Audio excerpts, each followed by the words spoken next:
último metro, vuelta número 34, última vuelta para la carrera, va a ganar, ganó.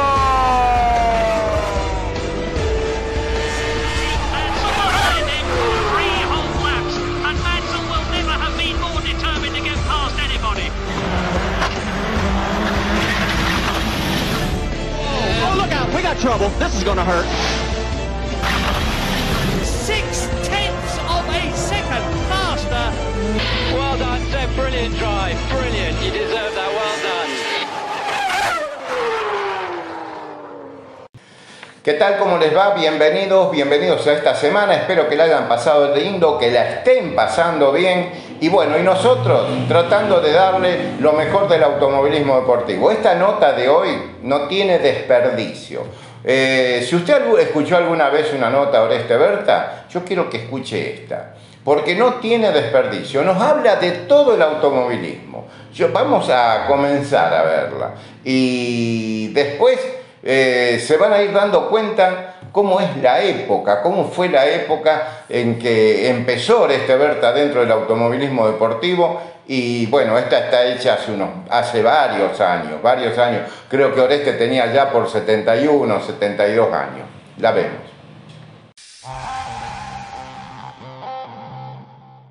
Bueno, Oreste, el gusto de poder estar compartiendo estos minutos aquí en esta fortaleza de Altagracia y un poco recordando lo que yo decía, ¿no? Fueron una de las primeras notas cuando yo empezaba en el periodismo a hablar con Oreste Berta, me acuerdo, en el autódromo de Maggiolo. Mucho tiempo atrás. Mucho tiempo atrás. Éramos jóvenes. Así, los dos. Los dos, sí, seguro. Qué época, ¿no? Sí, muy linda época, cuando el automovilismo no era profesional como ahora, cuando realmente éramos una cantidad de amigos que nos íbamos a divertir el fin de semana,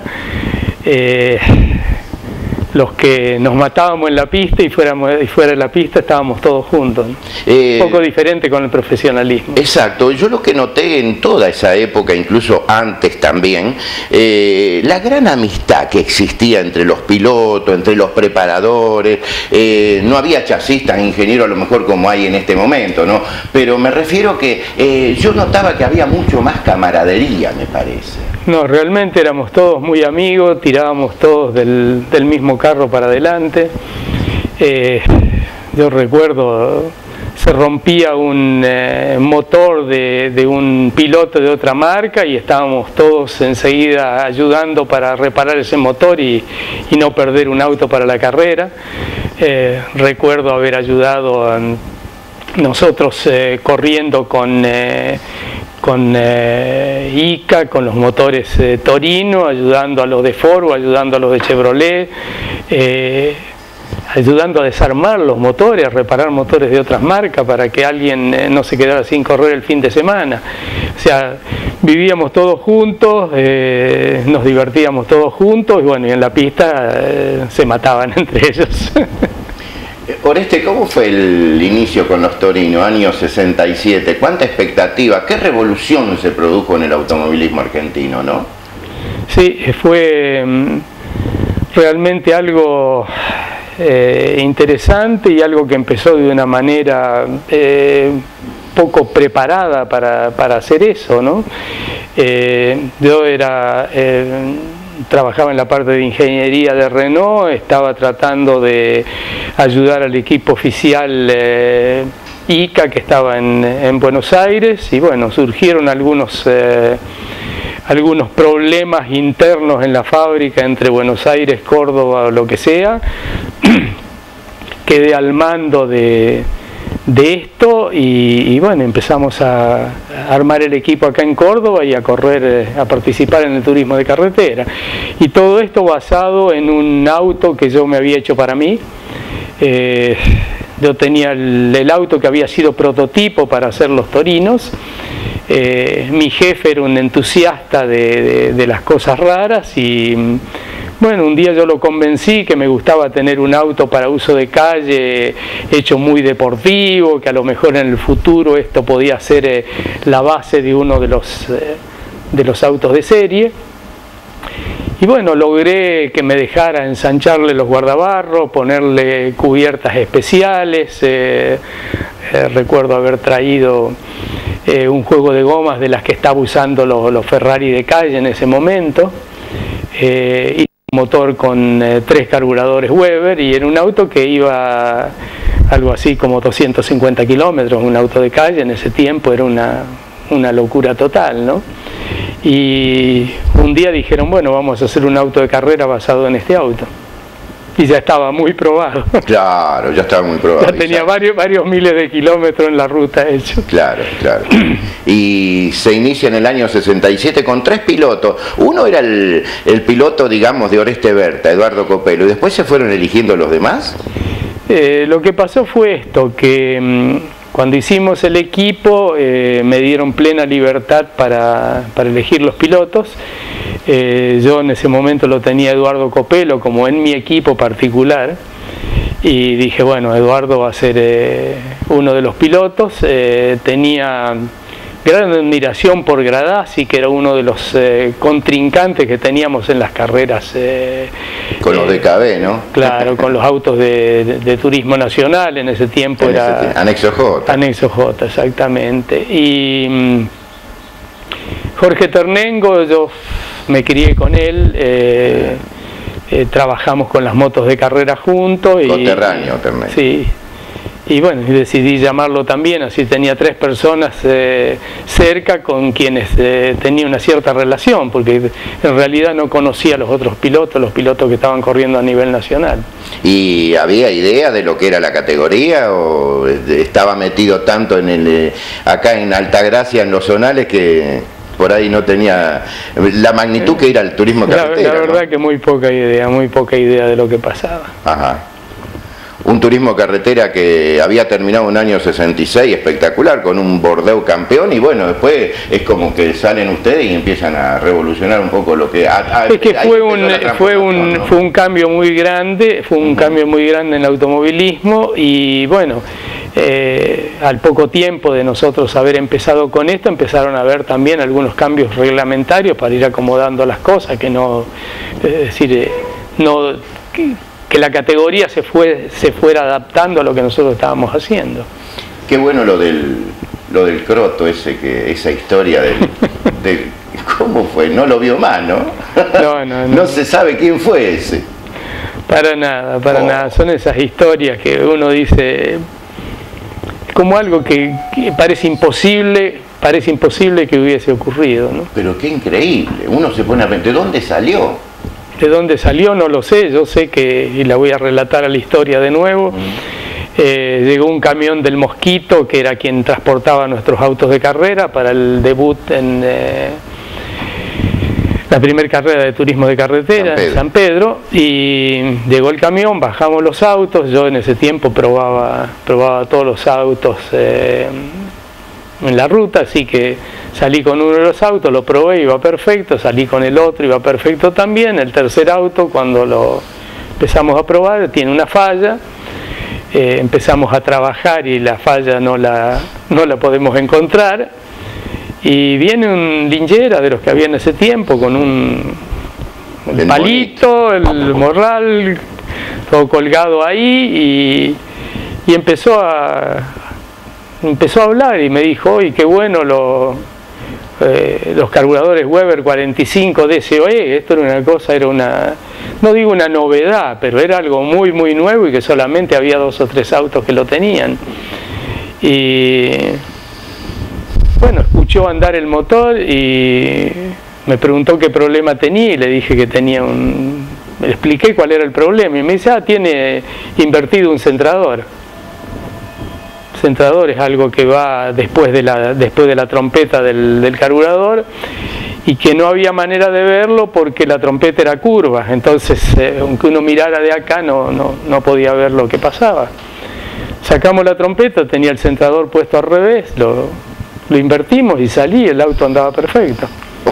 Y cuando volví, el linchera había desaparecido, así que quién era, de dónde salió, cómo sabía que existían los Weber, no lo sé. Muchas veces me puse a pensar en el tema, digo, alguna de estas personas que en su vida ha tenido algún problema y no fue el primero que fue a vivir abajo un puente o cosa por el estilo. Y ¿no? era joven, un tipo... La verdad que no recuerdo. No recuerdo. Claro. No recuerdo. No. Bien, ¿qué les pareció? La primera parte de Oreste Berta, realmente un genio, un tipo que salen pocos de eso. Y si salen muy de vez en cuando, tipo Maradona jugando al fútbol. Vamos ahora a recordarles las vías de comunicación antes de seguir con Oreste Berta. Cuando habla del Lingera Oreste Berta, el Lingera, ¿sabe? Yo lo descubrí porque un señor me llamó del sur argentino, de la Patagonia, porque ¿sabe quién fue el Lingera? Juan Agüera, el famoso Lingera de Oreste Berta que cuenta, Juan Agüera, que era el copiloto de Carmelo Galbato. Después al final les sigo contando cómo fue la historia. Seguimos escuchando la segunda parte y les recuerdo nuestra vía de comunicación, 3462-5440-55. Vamos. Oreste, fue que transitando lo que es el automovilismo y la gran aventura de Nürburgring, ¿no? Eso debe haber sido muy lindo, muy reconfortante. Y fue algo, yo diría, mucho más nombrado y donde se hizo mucho alrededor de lo que pasó acá en la Argentina. Nosotros allá, el problema nuestro era tan grande de poner un auto para competir, que funcionara, correr una extenuante carrera como fueron las 84 horas. Estuvimos un mes trabajando en los autos. Yo hice miles de kilómetros de prueba dentro del circuito, que la verdad, cuando terminó la carrera estaba tan extenuado que no sabía ni lo que pasaba. Después me enteré, y los medios de comunicación no eran como los actuales, ¿no? Claro. Y después me enteré de lo que había sido la Argentina, de cómo nos habían seguido, de la fiesta que había sido acá, pero para nosotros allá fue algo bastante duro. Juan Manuel Fangio fue un pilar fundamental en todo eso, ¿no? Qué lindo haber tenido una persona como Juan Manuel, ¿no? Juan, una persona excepcional, lo he dicho 100 veces y lo vuelvo a repetir, ha sido mi segundo padre, ha sido quien me ha enseñado tanto respecto al automovilismo, respecto a la vida, manera de vivir, de comportarse, y quien me abrió puertas en los lugares donde yo nunca hubiera podido llegar. Con la humildad que lo caracterizaba. Correcto. Un poco como también pasa con usted, Oreste, porque una persona con todo una trayectoria. No sé, ojalá pudiera ser yo como él. No, bueno, pero con la humildad, y también eso es importante en la vida, ¿no? Es cierto. ¿Se trabajaba en conjunto cuando comenzaron la era de los Sport Prototipo? Qué linda categoría que fue los Sport Prototipo. ¿Por qué no vivió tanto, un poco más eso? La verdad es que no lo sé. Uno de los problemas serios que hubo es en el momento en que todo empezaba a funcionar, el problema clubes, periodismo, no sé, había un problema económico. En un momento le quisieron cobrar a los periodistas para que pudieran transmitir las carreras. Y ahí empezó el gran lío, se dejaron de transmitir, unos creían que el periodismo estaba de sobra y otros no querían pagar para estar allí. Bueno, terminó en un problema. Yo creo que podían haberse puesto de acuerdo ambas partes. Yo veo la gente cuando ve una foto de lo que eran los Sport Prototipo de esa época, los Guaira, los Chelco, bueno, todos los que se fabricaron, ¿no es cierto? Por ahí decíamos, eran gente muy adelantada ya para esa época armar ese tipo de autos. ¿Convenimos en eso? Sí, sin lugar a dudas de que nosotros allá por el año 70 estábamos a la altura de los mejores del mundo.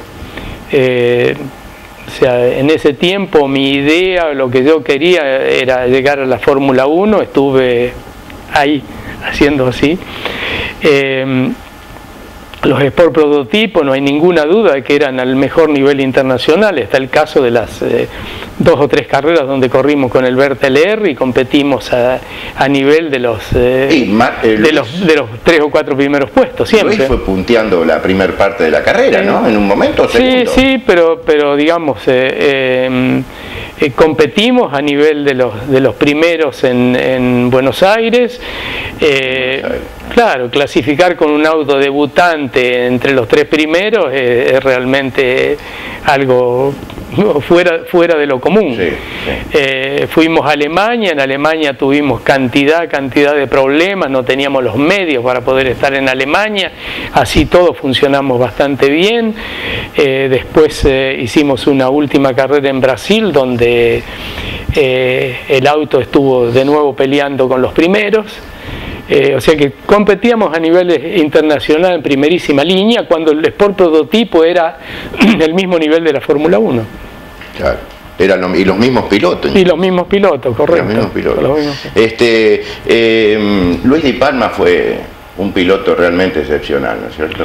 Luis era un gran piloto, era rápido, no diría que era el más rápido de todos, ¿no? pero era muy rápido y era un gran corredor de carreras. Hay que ver que las carreras se gana por ser rápido, por ser un gran corredor de carrera, un gran batallador y además era un trabajador incansable.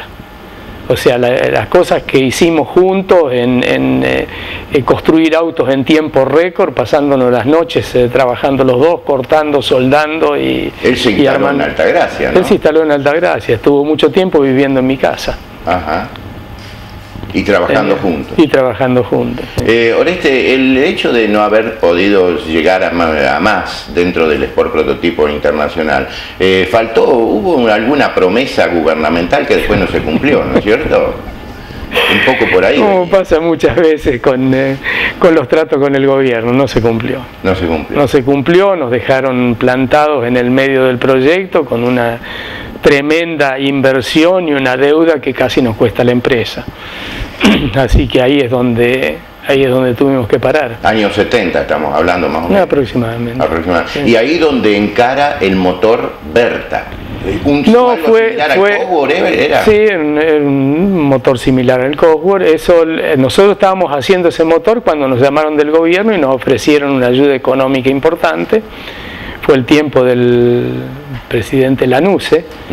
Y empezamos a trabajar, empezamos a construir autos y motores.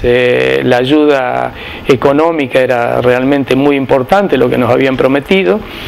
Y cuando iban pasando los meses, o sea, estamos tratando de llegar a competir hacia fin de año en la carrera internacional y la ayuda nunca llegó y bueno, aparte de no tener la ayuda, habíamos gastado tanto dinero porque el proyecto era importante que entonces no teníamos dinero para nada. Conseguimos algo, veníamos retrasados, veníamos con cualquier cantidad de problemas, todo, digamos, que partían del mismo problema inicial, ¿no? Claro. ¿Y el Berta LR se fabricó acá en la misma Fortaleza? Sí, acá todo. Acá. ¿Y bajo la dirección suya? Sí, por supuesto. Ajá. Y los demás Bertas también, los que se fueron haciendo de pronto. También, nosotros hacíamos el Berta LR nacional, que era equipado con el motor Tornado, y el internacional, que era equipado con el motor Cosworth al principio y con el motor mío después. Y hacíamos el Fórmula 1 nacional, que Fórmula 1 nacional era una categoría también muy interesante. Muy interesante. Donde nosotros usábamos la parte trasera del Sport prototipo, la bulonábamos en otro medio auto y así con eso, o sea, con un poco más del presupuesto para una categoría, los equipos tenían armado un auto de Sport prototipo, un auto de Fórmula 1. Corrían un fin de semana en Sport prototipo, el otro fin de semana sacaban motor, caja y suspensión trasera, los bulonaban atrás de otro chasis y corrían en Fórmula 1 nacional. Y también la Fórmula 1 nacional era una categoría muy, muy avanzada, al punto que nosotros probando uno de los autos en Buenos Aires, estábamos con García Veiga, estábamos a 2 segundos de los tiempos que estaba haciendo Reutemann con el Brabham de Fórmula 1. Ah, bien. Y un auto nacional con motor Tornado. Con motor Tornado. Con motor Tornado. Ajá. Después también estuvo el Fórmula 5000 de García Veiga, ¿no? Fórmula 5000 es un proyecto que hicimos junto con un argentino que también nos patrocinaba. Estaba viviendo en los Estados Unidos. Nosotros construimos el auto. Este hombre puso el dinero para los materiales, nosotros pusimos toda la mano de obra y él pagó los materiales que necesitábamos para armar el auto. Nos fuimos a Estados Unidos con este auto y hubo un problema bastante importante con él, porque en el interín había comprado 2 autos de Dan Gurney y entonces no tenía ningún interés en que el auto nuestro compitiera y bueno, tuvimos algunos problemas, no sacó el auto, estuvimos alrededor de 2 años hasta que el auto fue devuelto, después de un reclamo ante la embajada, con la embajada argentina en los Estados Unidos. Lo volvimos a armar el auto, volvimos a Estados Unidos, lo corrió una carrera Luis Di Palma, que anduvo razonablemente bien, o sea, el auto anduvo muy bien, el motor tenía muchísimos problemas. Y después de esto Luis volvió a la Argentina y el auto se volvió a armar y corrió una carrera Ricky Mears, quien ganó 4 veces después Indianápolis. Su debut en el automovilismo fue con el auto mío. ¿De qué año estamos hablando ahí? ¿70 y algo? 70 y habrá sido 73, 74, una cosa así. Y en esa carrera, en las primeras había clasificado primero, segundo, y en la carrera también iba en primero, segundo cuando tuvo un accidente. El auto se rompió bastante en la parte delantera y estuvimos alrededor de 2 meses tratando de conseguir un permiso de la aduana para mandarlos, de la aduana argentina, para mandar los repuestos a Estados Unidos. No lo conseguimos y bueno, el sponsor que teníamos en Estados Unidos decidió que no se podía trabajar con la Argentina.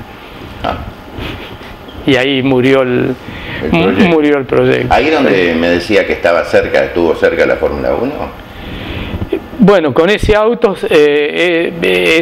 le pusimos, convertimos la suspensión, usamos el monocasco, convertimos la suspensión para lo que era Fórmula 1 y le pusimos un motor de los nuestros y fuimos a entrenar a Buenos Aires para la carrera de Fórmula 1. Rompimos el motor en los entrenamientos y directamente decidimos abandonar porque ya el esfuerzo económico era algo que no podíamos más aguantar. Además era sin ningún tipo de ayuda ni gubernamental ni privada. Nada. Ni siquiera la petrolera que en ese momento... No teníamos nada porque tanto se había hablado, tanto se había mentido con respecto a la ayuda que nos había dado el gobierno para el proyecto anterior. Los números eran algo así. El gobierno decía que nos daban $400.000 y creo que el total cobrado no llegó a 5.000 o algo por el estilo, cosa que no mucha gente lo sabía y tampoco yo me tomé el trabajo, tampoco quise ir a la pelea de ir a publicar lo que había pasado. Claro. Así que ahí murió el proyecto, pero quedó también bastante en la gente la idea de que nosotros habíamos desperdiciado dinero del Estado. Entonces, con el tema del Fórmula 1 dije, voy a hacer un Fórmula 1, voy a competir contra los europeos, voy a poner el auto ahí adelante y ahí recién voy a tratar de conseguir ayuda económica. Hasta, digamos, en el principio rechacé algunas de las ayudas que me habían ofrecido. ¿Hubo propuestas? Fracasé. ¿Hubo propuestas de ir a Europa a vivir? Hubo Unos años después, un día me llamó Fangio y me dijo que había una propuesta de Alfa Romeo para que fuese el director técnico del equipo Alfa Romeo en Fórmula 1. Le dije que ya había pasado la hora y que no tenía más ganas de seguir en la Fórmula 1. Tenía mi empresa acá funcionando perfectamente y era lo que más me interesaba, ir adelante con esto. Eso fue, creo que alrededor de los años 80. Y después en el 90 y de haber sido 98, 99, tuve una oferta de Ford de los Estados Unidos para dirigir el equipo Jaguar de Fórmula 1 y tampoco lo acepté. Se hizo elementos, ¿no?, para mandar a Fórmula 1, a Ford. Yo trabajé durante 5 o 6 años como asesor del vicepresidente de Ford de los Estados Unidos en la parte de Fórmula 1, asesorándolo en qué, más o menos cómo moverse ellos y por ejemplo, una de las cosas que le sugerí a Ford y que se hizo fue la compra de Cosworth. Y más o menos de qué manera tenían que manejar las cosas en Fórmula 1, pero no involucrado directamente en el equipo. Sí en alguna de las partes del diseño del motor Cosworth. Y después de lleno al TC2000 también, ¿no? Con la Coupé Ferro, ¿no es cierto? Qué linda época, ¿no? Sí, sí. Qué linda época. Muy, muy interesante. Tuviste muy buenos pilotos. Tuve siempre de Traverso, se pueden, porque la gente está la rivalidad, pobre Luis qué final que tuvo, ¿no? Sí. Pero qué dos pilotos posiblemente distintos, pero qué dos pilotazos, ¿no? Pasaron. ¿Se pueden comparar Traverso y Di Palma? ¿Hay algo en común? Y los dos manejaban muy bien y muy rápido. Dos de los más grandes pilotos que tuvo la Argentina, ¿no? Uno muy dedicado al auto y el otro que no quería saber ni que el auto existía, lo único que quería es tenerlo el domingo en la línea de largada y que funcionase perfectamente, ¿no? Ajá. Sí, a tal punto que Luis no quería que yo me subiera al auto de él y Traverso quería que yo ya no lo quería probar en ese momento, y entonces Luis Belloso era el piloto de prueba que ponía a punto el auto de Traverso. Buen piloto, Luis. Sí, muy bueno. Tuvimos y tenemos un nivel de pilotos realmente muy interesante en nuestro país, ¿no? Tuvimos y tenemos un nivel de pilotos muy interesante en nuestro país, y yo digo, si no tenemos pilotos en la Fórmula 1 es nada más que porque la idiosincrasia argentina es diferente de la de otros países y los pilotos argentinos quedan en general conformes con correr en la Argentina. A diferencia de otros países como Brasil, por ejemplo, que yo pongo siempre este ejemplo, que cuando un niño se sube a un karting por primera vez, se sube para correr en Fórmula 1. Claro. Son dos cosas diferentes. Claro. Acá se conforman con llegar a... ¿Pero hay apoyo más de gubernamental en Brasil? Si no se busca y si uno no va haciendo toda su carrera basada en eso, no lo va a tener, no lo va a encontrar al último momento. Claro. En Brasil está todo arreglado desde el principio, donde las empresas empiezan a involucrarse en todo eso y van siguiendo a los pilotos. Por eso han llegado a la Fórmula 1 y a Indy. La gran cantidad de pilotos que hay corriendo en Estados Unidos. Claro.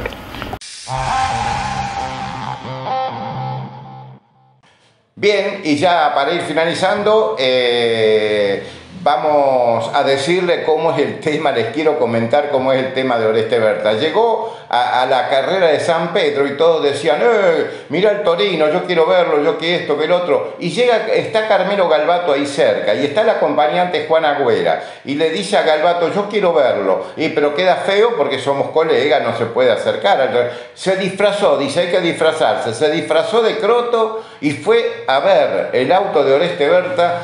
Le dio la solución en ese momento lo del carburador, y después cuando probaron el auto y regresó, no estaba más. Oreste, yo creo que hoy todavía no lo sabe. Juan Agüera, el copiloto de Carmelo Galbato, fue el famoso Lingera. Nosotros llegamos al final. Yo les dejo un gran abrazo y si Dios quiere, la próxima semana estamos con más autodeporte. Los espero, ¿eh? Chao, hasta la próxima. Último metro, vuelta número 34. Última vuelta para la carrera. ¡Va a ganar! ¡Ganó! And Mansell will never have been more determined to get past anybody. Oh, look out. We got trouble. This is going to hurt. 0.6 of a second faster. Well done, Seb. Brilliant drive.